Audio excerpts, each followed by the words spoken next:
የበታችነት ይሰማሃል ከሰዎች የበታች ነኝ እያልክ ተጨንቀሃልና ቢስሚላህ ወልሐምዱሊላህ ወሰላቱ ወሰላሙ ዐላ ሰይዲና ሙሐመድ ረሱሊላህ ወዐላ አሊሂ ወሰህቢሂ ወመን ወላህ።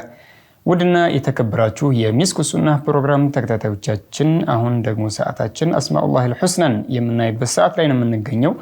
ኢንሻአላህ ካፍታ ቆይታ በኋላ ወደ እናንተ ተመልሰን እንገናኛለን። አብራችሁን ቆዩ።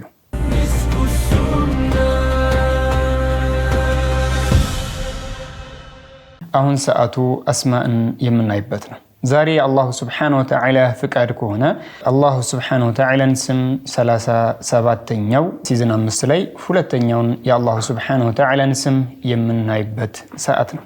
እሱም አልዓሊዩ የሚለው የአላህ ስም ይሆናል። ታዲያ ሚን ኸዋሲ እስሚላህ አልዓሊይ የሚለው የአላሁ ስብሓነሁ ወተዓላ ስሙ መን ዳወመ ዐለይህ ያኒ ኢማም አልሙናዊ ምን ይላሉ? መን ዘከረ እስመላህ አልዓሊይ ያ ዓሊይ በሚል ሊሆን ይችላል፣ ወይም ደግሞ አልዓሊይ ሊሆን ይችላል።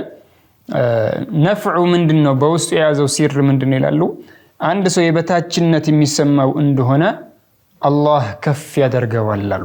ይሄንን ስም የሚደጋግም እንደሆነ ይሄንን ስም የሚያበዛ እንደሆነ አላሁ ስብሓነሁ ወተዓላ ይሄንን ሰው ደረጃውን ከፍ ያደርግለታል አሉ።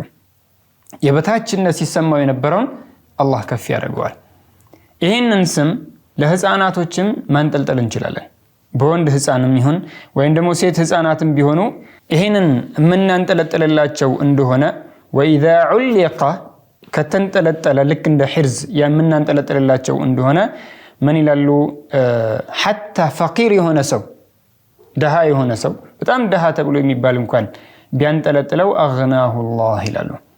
አላህ ከዚህ ነገር ወይም ከድህነት ይጠብቀዋል አሉ። ታዲያ ምን እንጠብቃለን? አልዓሊይ የሚለው የአላህን ስም መደጋገሙ እንደዛው ማንጠልጠሉም እንደ ሒርዝ በሁለቱም ሁኔታ ይቻላል። እንደምናውቀው ሒርዝ ማድረግ ሐላል ነው፣ የሚቻል ነው።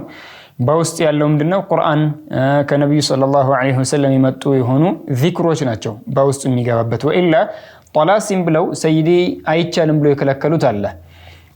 ያ የተለያዩ ነገራቶች ቁርአንም ያልሆነ ከሰይዲ የመጣ ዚክርም ያልሆነ ሌላ ነገራቶች የሚደረግበት የሆነ ነገር ነው። ያ ሐራም ነው፣ አይቻልም። ይሄ ልክ እንደ ሩቅያ ነው።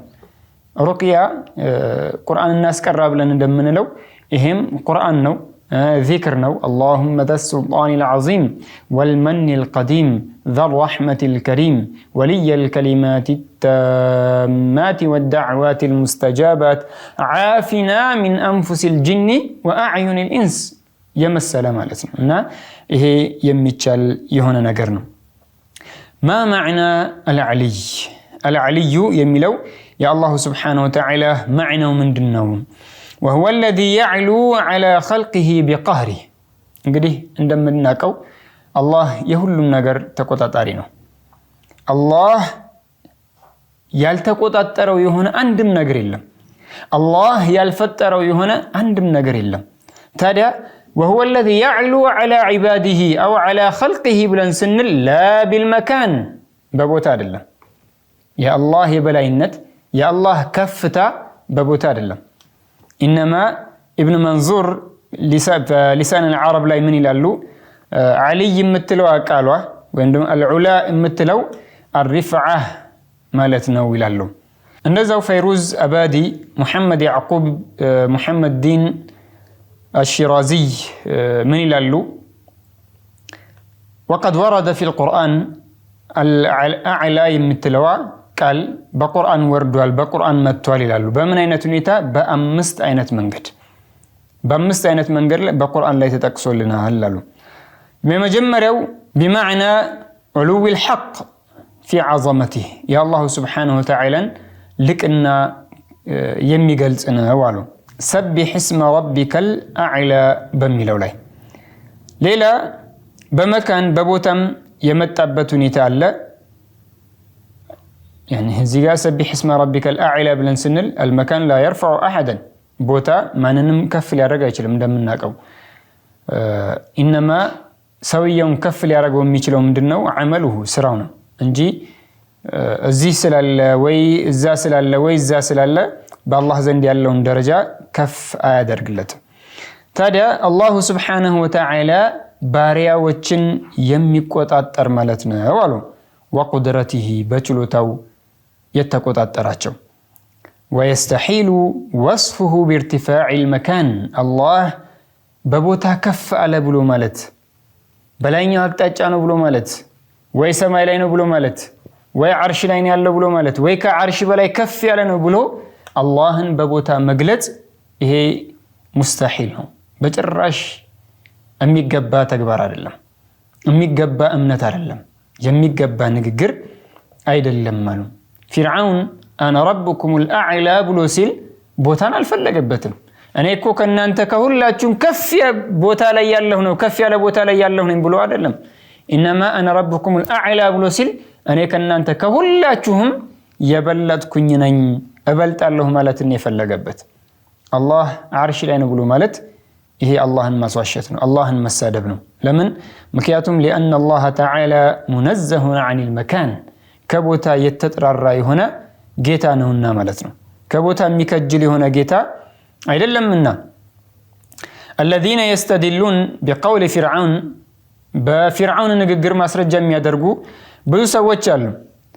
ወይም ደግሞ በሐይዋን በእንስሳት ወልዒያዙ ቢላሂ ተዓላ አንዱ ለኔ ከናንተ የበለጠ ዶሮ ጌታዋ የት እንዳለ ታውቃለች አለ። ውሃ ከጠጣች በኋላ ወደ ላይ እንዲቀና ትላለች ጌታዋን ለማመስገናል። በእንስሳት አይደለም አላህን ማስረጃ ልናደርግ የሚገባው ማለት ነው። በላይኛው አቅጣጫ ነው ያለው ብሎ ለማለት በፊርዓውን ንግግር ጌታ ነኝ ብሎ በተጣራ ሰው በሱ ንግግር ወይ ደግሞ በእንስሳት ንግግር ማስረጃ የሚያደርግበት ሁኔታ አለ። ግን ማስረጃ ሊሆን አይችልም። ፊርዓውን ነቢዩላህ ሙሳን ዓለይሂ ሰላም ወማ ረቡል ዓለሚን ብሎ ሲጠይቃቸው ነቢዩላህ ሙሳ ምን አላሉትም? አላህ ሳኪኑ ሰማእ ብለው አልመለሱለትም። ወይ ደግሞ ዓርሽ ላይ የሚኖር ነው ብሎ አልመለሱለትም። ወይ እንዲህ ነው ብሎ አላሉትም። አው የመሳሰለ 3 ጊዜ ነው የጠየቃቸው። በሶስቱም ቢሆን እንደዚህ አይነት መልስ አልመለሱለትም። አንደኛው በሱረቱ ሹዓራ ላይ ጠየቃቸው። ላኪን ነቢዩላህ ሙሳ ዓለይሂ ሰላም በመጀመሪያው ላይ ምን ብለው መለሱለት? ረቡ ሰማዋት ወልአርድ ወማ በይነሁማ ኢን ኩንቱም ሙቂኒን። አላህ ረቡ ሰማዋት ወልአርድ የሰማይም የምድርም በሁለቱ መካከል ያሉትም የነሱም ጌታ እንደሆነ ነው የመለሱለት። በሁለተኛው ረቡኩም ወረቡ አባኢኩሙል አወሊን የእናንተም ከእናንተ በፊት የነበሩ የአባቶቻችሁም ጌታ ብሎ ነው የመለሱለት። በሶስተኛም ወማ ረቡል ዓለሚን ብሎ በሚጠይቃቸው ሰዓት ረቡል መሽሪቅ ወልመግሪብ ወማ በይነሁማ ኢን ኩንቱም ተዕቂሉን የምስራቅም የምዕራብም በምስራቅና በምዕራብ መካከል ያሉትም እነሱን የፈጠረ ጌታ ብሎ ነው የመለሱለት እንጂ ማ ቃለ ሁወ ፊል አዕላ እሱ በላይኛው አቅጣጫ ነው ያለው ብሎ አልመለስም። ሰማይ ላይ ያለ ነው ብሎ አልመለሱም። ዓርሽ ላይ ያለ ነው ብሎ አልመለሱም። ወላይ መሳሰለ። እንደዛው ፊርዓውን ምን ብሎ ነበር? ያ ሃማን አንተ ሃማን ሆይ እስኪ ከፍ ያለን ነገር ስሩልኝ ብሎ ነበረ። ለምን? ለዓሊ አብሉጉል አስባብ ሱብሓነላህ አስባብ ሰማዋት ፈአጠሊዐ ኢላ ኢላሂ ሙሳ የነቢዩላህ ሙሳን ጌታን ለማየት እስኪ ከፍ ያለ እንደ ሚናራ አይነት ማለት ከፍ ያለ ነገር ስሩልኝ ሰበብን ላድርስ። ሱብሓነላህ ከፍ ብሎ ወጥቶ እንግዲህ አላሁ ስብሓነሁ ወተዓላን ለማየት ማለት ነው። ፊርዓውን ሁወ ለዚ ቃል እሱ ነው አላህ በላይኛው አቅጣጫ አለ ብሎ ያለው ፊርዓውን ነው እንጂ ያለው ነቢዩላህ ሙሳ አላሉትም። ነቢዩላህ ሙሳ ረቡ ሰማዋት ወልአርድ ረቡል መሽሪቅ ወልመግሪብ ረብኩም ወረቡ አባኢኩም ያሉት እንጂ ምን አላሉትም? በላይኛው አቅጣጫ አለ ብለው አላሉትም። እሱ ግን ምን አለ? በራሱ ተነሳሽነት ልክ በዘመናችን እንዳሉ ሙሸቢሃዎች ሙጀሲሞች አላህን ከፍጥረታት ጋር የሚያመሳስሉ የሆኑ ሰዎች በላይኛው አቅጣጫ አለ ብለው በራሳቸው ፈብርከው እንዳመጡት ፊርዓውን ምን አረገ? በራሱ ፈብሪኮ እስከ ከፍ ያለ ነገር ስሩልኝ የሙሳን ጌታን ለማየት እንዲያመቸኝ አለ። ታዲያ እሱ ነው እንጂ ነብዩላህ ሙሳ አለይሂ ሰላም አላሉትም። ዲን ደግሞ ከፊርዓውን አይወሰድም። ዲን ከፊርዓውን አይወሰድም። ይወሰዳል የሚሉ ከሆነ ጌታ እሱ ነው ብሎ ሊያጸድቁ ነው ማለት ነው። ይሄ ደግሞ ከዲን አልኢስላም የራቀ ነው። አላህ የሁሉ ነገር ፈጣሪ ነው። ሁሉን ነገር የሚቆጣጠረው አላህ ነው። ዓርሽን የተቆጣጠረው እሱ እንደሆነ ሁላ ከዓርሽ በታች ያሉትንም የተቆጣጠረው እሱ ነው። ኢብኑ መንዙር በሊሳን አልዓረብ ላይ ቀደም እንደጠቀስነው አልዓላ ብሎ ማለት ሪፍዓህ ማለት እንደሆነ ጠቅሰናል። አላህ በቁርአን ላይ ምን ይላል? ወሁወል ዓሊዩል ዓዚም። አላሁ ሱብሓነሁ ወተዓላ እኮ ምንድነው? ዓሊይ ነው፣ የተላቀ የሆነ ነው። አሰሓቢዩል ጀሊል ዓላ ኢብን አልሐድረሚይ ከሚያደርጉት ከዱዓቸው መካከል ምን ይሉ ነበር? ያ ዓሊዩ ያ ዓዚም፣ ያ ዓሊዩ ያ ዓዚም የሚለውን የአላህን ስም ይደጋግሙት ነበረ። ሱብሓነላህ። እነሱና ሰሓበቱል ኪራም በወንዝ ዳርቻ ወይም ደግሞ በባህር ዳርቻ ላይ በደረሱበት ሰዓት ዓላ በዛን ሰዓት የጦር መሪ ነበሩና ቃኢዱል ጀይሽ ነበሩ። ካፊሮች እነሱን ለመዋጋት የመጡ የነበሩ ካፊሮች መርከብ ነበራቸው። የነሱን የሙስሊሞችን መርከብ ደግሞ አበላሽተውታል። እነሱ መርከብ አላቸው፣ መርከባቸውን ይዘውት ሄደዋል። ታዲያ ለመከተል በሚያስቡበት ሰዓት ዓላ ሰፊናዎችን መርከቦችን ሲያየሉ በዛን ሰዓት ሰሓበቶች ምን ይሻላል ብለው በሚሉበት ሰዓት ምን አልን? ዳባ አላቸው፣ በቅሎ አላቸው፣ ፈረስ አላቸው። ታዲያ እኒህ ታላቅ ሰሓቢይ ዓላ ምን አሏቸው? ሲሩ ተጓዙ አሏቸው። እንግዲህ ዓላ በረከቲላህ ተጓዙ። በምን ላይ? በባህሩ ላይ። በምን? በፈረሳችሁ እየጋለባችሁ ሂዱ አሏቸው። ምንን እያሉ? ያ አላሁ ያ ዓሊዩ ያ ዓዚም፣ ያ አላሁ ያ ዓሊዩ ያ ዓዚም እያሉ ባህሩን የተጓዙበት ሁኔታ አላሉ። ሱብሓነላህ። እንኳን እነሱ አይደለም ይዘውት የነበረው አንዳችም ነገር እንኳን አልረጠበም። ያንን ሲያዩ ካፊሮች በርግገው እንግዲህ ሩዕብን አላህ በቀልባቸው ላይ ያስገባባቸው ሁኔታን ያለው። አላሁ ስብሓነሁ ወተዓላ ከዚህ ከስሙ የምንጠቀም አላህ ያድርገን።